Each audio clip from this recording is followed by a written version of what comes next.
All right, I've actually never done ASMR before, so this might sound really weird. Okay. What's up, guys? Go out there and subscribe to Connect channel with a K. Okay, thanks. Bye. Is that okay? Great. It was perfect. Hi, Brian. Nice to meet you. Nice to meet you. Could you please introduce yourself? My name is Brian Nam. I'm the CEO and co-founder of Dive Studios. We're a multimedia company that really focuses on the K-pop space, but particularly through the podcast and audio medium. So we started Dive in August of 2019. So it's been about 2 years now. Before we dive into the interview, you have to pick your favorite color to start the interview. Yeah, I would have to go with kind of a dark green. That's the color of Dive. You see Perfect. Perfect. Okay. Does it have like a special meaning? Honestly, I wish I had a really cool answer to that. We just thought it was a great color, and so we went with it. I have a cooler kind of explanation for Dive Studios, like how that name came about. The core of anything that we did was diversity. And so that meant diverse audiences, diverse kind of artists and creators, and just kind of having a diverse perspective on everything that we do. It's really all about kind of connecting artists with one another, but then also connecting artists with fans around the world. So that's kind of how we landed on the word dive, because it kind of fits within the word diversity. Was diversity something that you were passionate about? Yeah, absolutely. So to backtrack a little bit, this company was started with me and my two brothers. We all grew up in Atlanta, Georgia. And, to be honest, we didn't see a lot of diversity growing up. The schools we went to were predominantly white or Caucasian. But even, 10 years ago, there wasn't a lot of kind of Asian representation in the media. So for us, things that really kind of drive us and that gets us passionate and motivated is this kind of larger idea of being able to create value and representation for Asian and Asian American kind of communities around the world. And so that's always been another kind of core focus for us in anything that we do. Was like, how can we kind of proudly represent and just make the media landscape a little bit more diverse. So who are listening to your channel? They are super diverse. We have a lot of people in North America. We have a ton of people in Southeast Asia, people in Korea, people in Europe. And so I think it's truly reflective of just fans of K-pop overall. And it's a super global, international kind of listener base. But we also have a lot of people in Korea that we've learned to listen to the podcast to actually learn English, which we thought was super interesting. I think we just passed 56 million podcast downloads across 2 years. And then on YouTube, we hit the 100 million view mark. And TikTok has been a really big kind of growing platform for us. You could have chosen a lot of topics or themes when entering the podcast industry. Was there any specific reason why you chose K-pop and artists? We also wanted to pick a show that we could all kind of be interested in. This is something that I would want to wake up early every day and really work on from morning to night. And it came let's build something within K-pop. And then given kind of Eric's extensive background as not only a K-pop artist, but also as an interviewer, it was like, what kind of people would you feel comfortable kind of interviewing? That's where it's like, it'd be really cool to make a show where we can kind of highlight different new songs each week and highlight different artists in the K-pop space, maybe up-and-coming artists, and just being able to share this type of creative art with the rest of the world through the podcast medium. That's why kind of we started with the K-pop Taebak. So was the Taebak show the first playlist that you guys came up with? Yeah, that was our podcast that we ever made. Eric was the first podcast, and then after Eric, we launched a podcast with Taboo from Epic High, and then it kind of snowballed from there. I think for us, it's really just been by allowing people to just be their true selves and giving these creators, these celebrities, these hosts who are predominantly Asian, just a place to share their stories and to create this conversation and discussions. It's naturally kind of promoted this kind of awareness of Asian and Asian American led conversations. And so I think it's been really, it's a really touching, like, I think over the past, particularly 6 months, I get LinkedIn messages all the time from just like young high school to like college students. They're like, just messaging you to say thank you for doing what you're doing. I love the dive content. And as an Asian American myself, it means a lot to see this kind of representation. I guess there would be a lot of ways to support diversity. It's interesting that you picked podcasts and created this community. Was there a specific reason? I went to college in New York. And so in New York, you're always kind of like on subways or kind of commuting, walking around. And I found myself like really falling in love with podcasts. I'll listen to 5-6 episodes a day. That's like anywhere from like 4 to 5 hours of just like podcasting. And it was my kind of way of multitasking. It's a great kind of content format where you don't need to actually be looking at something. So I grew a really strong appreciation for the audio medium and podcast medium overall. And then I took a trip out to Korea where I was supposed to only be out there for about 2 to 3 weeks.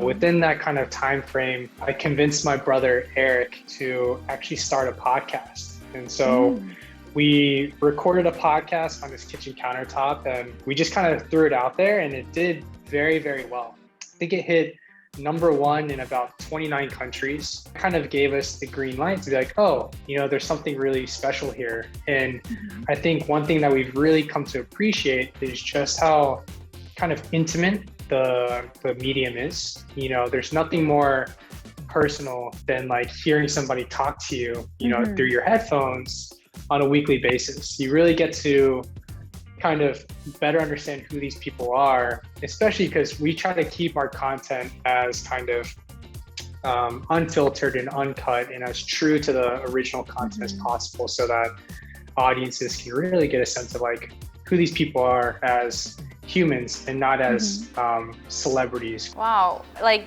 you answered like 3 of my questions that I had for you. Sorry, but I should have spaced no, them out. no. It was perfect. Do you have any other goals that could also impact other communities outside the Asian community? Absolutely, and that's actually like a perfect segue into another kind of venture that we started called Mindset. Mindset is a mobile app that we actually launched back in February. The goal of Mindset was to really take that discussion one step further. It's a platform that allows these celebrities to talk about human experiences, but through a particularly unique kind of premium audio way. And so they talk about things like love, relationships, family, mental health journeys, wellness, self-improvement. We learned that by simply having people of influence talk about their own stories, it kind of really empowers, inspires, and motivates people listening in to know that someone that I look up to also has experienced something similar. It's like, wow, like that gives me courage and hope, honestly. And we're actually relaunching the mobile app September 14th. We have some of the biggest musicians from the US joining the platform. We also have some of the biggest actors in Hollywood joining the platform. That's something we're definitely excited about. So do you actually remember the first time you listened to your first podcast? Ooh, I think that's a tough question. I don't actually remember. I know for a fact it was maybe my freshman year of college. The original kind of draw to podcasting was another way to kind of learn. So I actually went to college to play soccer. And while I was kind of playing soccer in college, I wanted to learn more about investing. I was originally a finance major. I couldn't find a lot of resources that were like easy to read. It was all very dense books. I am a lot more of kind of a listener by nature. And so I started finding different podcasts hosted by some really renowned kind of investors or people within that finance space, like hearing how these people talked about their day jobs and what they did on a daily basis. I thought it was really fascinating. And then that kind of evolved into me exploring. So one thing our whole team was very curious about was your playlist for the podcast. Could you share it with us? One podcast I listen to a lot is called This Week in Startups, which is hosted by Jason Calacanakis, and HBR, which is Harvard Business Review. Decoder is like more of a tech one, and then obviously like the New York Daily with a NPR up first, Smart List. And so that's a podcast that I've actually been listening a lot to with Eric, actually. So he introduced me to it. So it's quite interesting the path that you chose. I mean, majoring in finance could have been a very prominent job, but instead you chose somewhat a risky path, like doing a startup. I worked really hard and I got like my dream kind of summer internship after my junior year of college. But during my internship and kind of even after I got my return offer, I just felt a little bit kind of like empty in a way. I felt like it wasn't really something that I was truly passionate about. When I was out in Korea and the podcast really worked, it immediately kind of gave me the green light to be like, okay, just this little attraction is enough for me to take this kind of jump. Because for me, I believe that no matter what, some people are going to find value in this thing that we're going to create, you know, by creating more podcasts with different K-pop stars.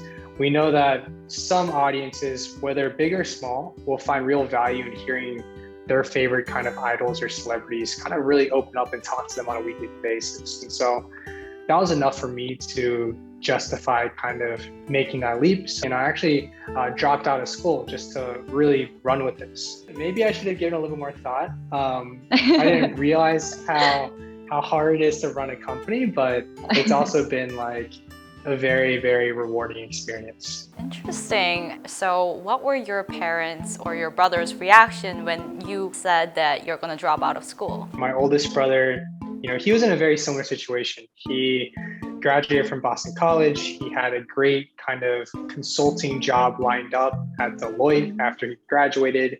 And he chose to veer off the path and go to Korea and become a K-pop star. And it wasn't something that at this point is like unheard of within our family. So, you know, he was very supportive. My dad was also like, hey, like, you know, I'm not going to be the one to tell you not to do this because I don't want you to regret this for 5, 10 years or 15 years down the line. My mom and my older brother, Eddie, are a little bit more on the risk averse side.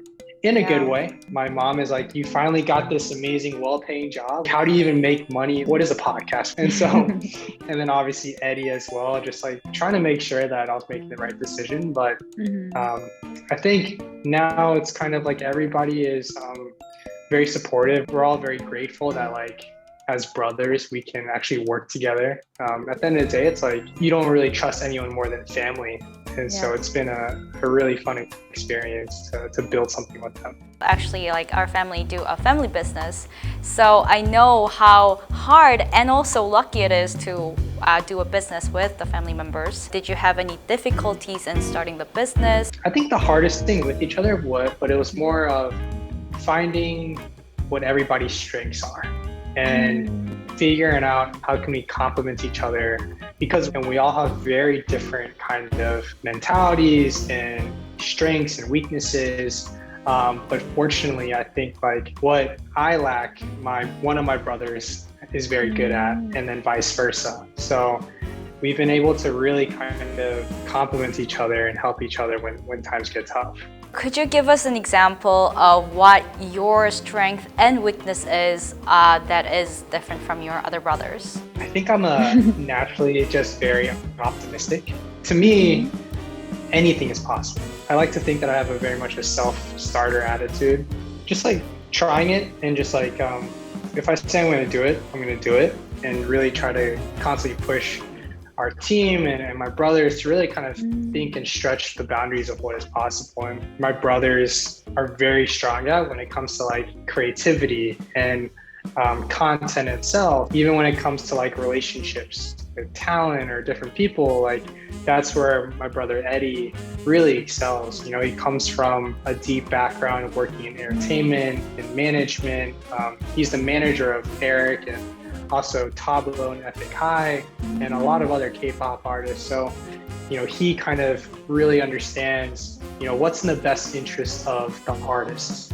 So I may think about it one way, but then having these different perspectives from somebody who manages artists, but then also from an artist himself, it's like, how do we create a company, a team, a product that makes everybody happy and doesn't just leave one or the other, you know, person out of it? Let's say you were in a big trouble and you got arrested. Who would you call? Oh man. I mean, it would have to be like one of my brothers. So could we actually get in touch with your brother? Sure. Call Eric is in Korea. Yeah. So I'll have to call my brother Eddie. Okay. Let me see. How should I do this? Hey, I'm on a call right now with the Korea Herald, and they wanted me to call you. So I'm gonna put you on speaker, and they might ask you a few questions. Yeah, right now. Hi, Eddie. Could you tell us how Brian is as the CEO of Dive Studio? Yeah, I'm happy to. Brian is the youngest of the three non-brothers, but I'd say he's the most impressive at this point. I don't know how much you guys even went into the backstory of how Mindset came to be, but you know, it really came at an uncomfortable time when COVID kind of just sucked out all of the advertising out of our entire podcast network. So we had to pivot very quickly, but I credit Brian for always going above and beyond and just being ahead of the curve. I think Brian has done a lot of things throughout his childhood that would kind of point him in the direction that you would always know he was going to be successful. I wasn't sure what that was going to be. I think for a long part of my life, I thought it was going to be being a professional soccer player of some sort. Brian, you feel free to stop me whenever whenever you want to, but that's just the truth. I couldn't make this up. I appreciate it. Wow, thank you, Eddie, for your time. Thank you. I was about to take my first bite into a taco, and then Brian's like, "Hey, Korea Herald." But yeah, thank you. So what was it like to have such a success at a very young age? What drove you to achieving that success? I'll be totally honest. Like, we never set out and was like, oh, we're gonna build like the biggest company ever. And we're still very relatively small. We're a team of about 35 people now. Obviously, in business, like you're always kind of like aiming for the next milestone. A lot of those goals and metrics are important, obviously, to grow the company, but where I have found the most kind of inspiration and what kind of keeps me going is really the people that we work with. Being able to build not only a community of like listeners and audiences, but also building a team of people that also believe in this mission. They could be making a lot more money doing other things, but they've chosen to come to Dive because they saw something that they're like, oh, this is very interesting. It's something that I can be passionate about. This is a company that's building towards a greater kind of Asian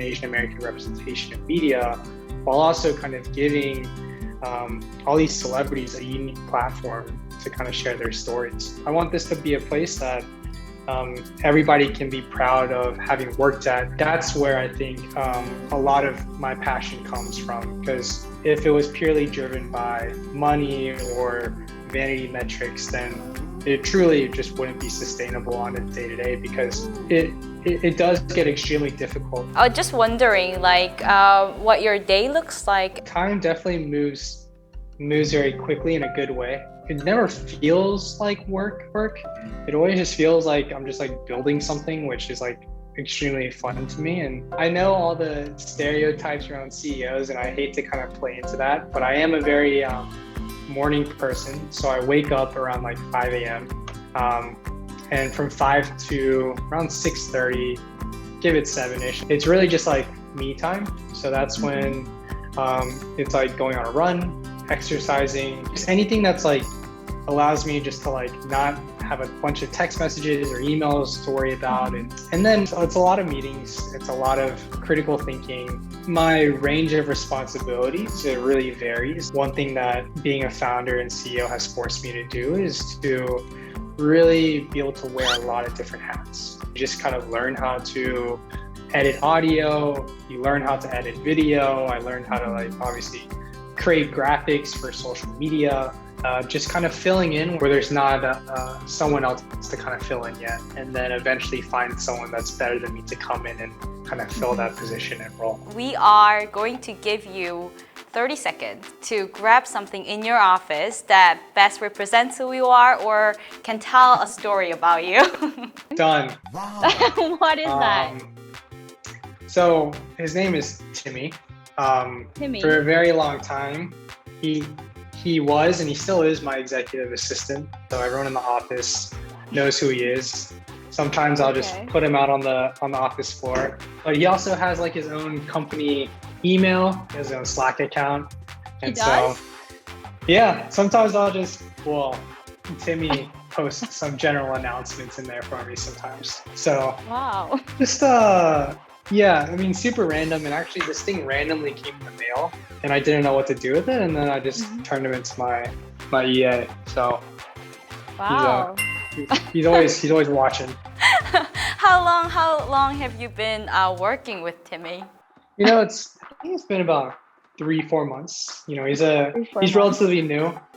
Okay. Doesn't say much, but he's a great guy. Is there any last message that you want to deliver? Yeah. So you know, if you don't know Dive Studios, if you haven't checked it out, you know, please give us a listen. We're always looking for some ways to engage with our listeners and audiences. So feel free to leave us a comment anywhere on socials and we'll see it. So we have our last request. Could you do an ASMR on saying like, please subscribe, like, or comment to this new Connect channel? All right, I've actually never done ASMR before, so this might sound really weird. Okay. What's up, guys? Go out there and subscribe to Connect channel with a K. Okay, thanks. Bye. Is that Great. okay? It was perfect. I've never done that before. That's it. Thank you. All right. Okay. Yeah, of course. Thank you for doing the interview with us today. It was a great time. Yeah, thank you so much. It was a lot of fun.